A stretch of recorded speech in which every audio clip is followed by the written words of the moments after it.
Bendera bintang bulan, bendera negara, simbol getanyo lea macam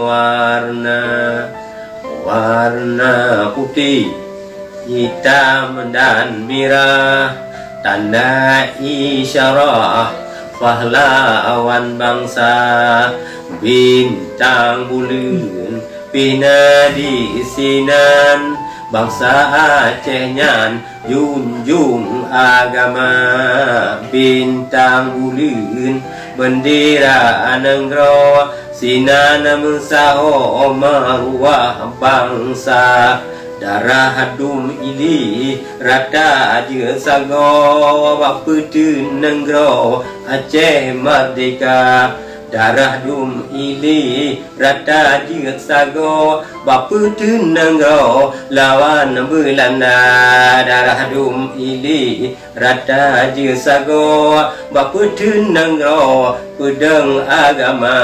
Bapa tu negara bela agama.